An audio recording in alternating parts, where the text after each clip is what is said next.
FTSE 100 index called to open minus 215 PTS at 7,120, down sharply from last night's 7,335 close but well off overnight lows of 6,920, which, incidentally, correspond with rising lows from Feb and June 2016.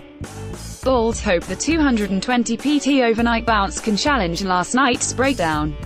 Bears need overnight highs of 7,155 to remain a hurdle.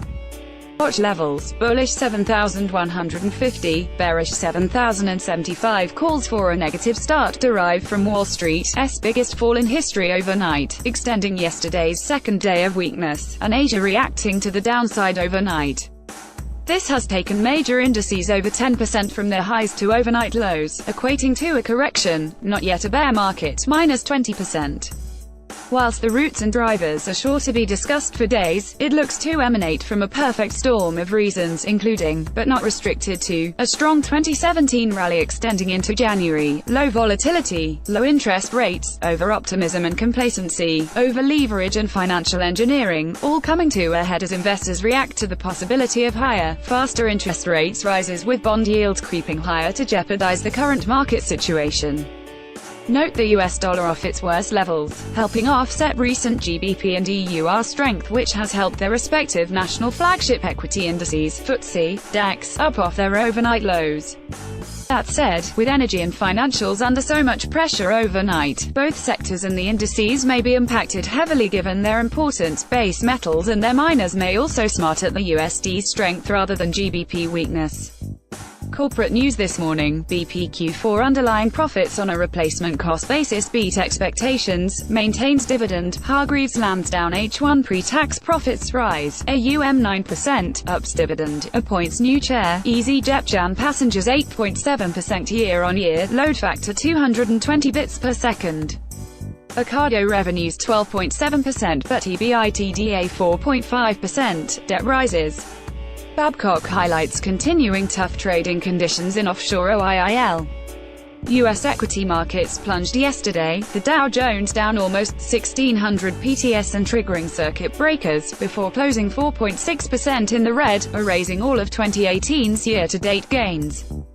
Energy underperformed while the financials and tech sectors were also under pressure in classic risk-off trading, especially from those sectors which have benefited from recent optimism.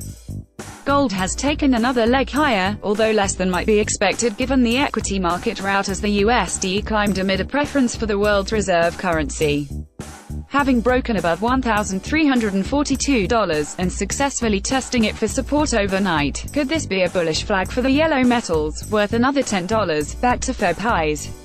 Crude oil benchmarks have calmed overnight after yesterday's decline, with US crude at $63.60 and Brent at $67.40 as a result of aforementioned USD strength.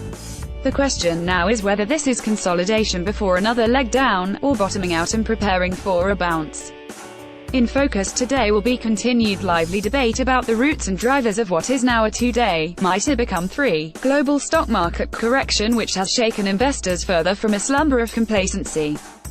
As it stands, UK FTSE 100 futures fell 11.3% from their January 2018 high to their overnight low, DAX 30 minus 14%, CAC 40 minus 12.2%, DJIA minus 13.3%, S.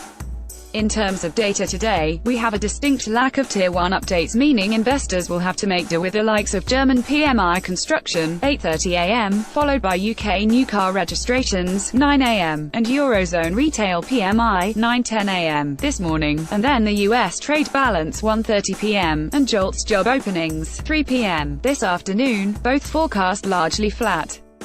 Speakers include the ECB's Weidmann, 9 am, will deliver welcoming remarks at a safe CFS Deutsche Bundesbank lecture given by General Manager Carstens of the Bank for International Settlements, BIS.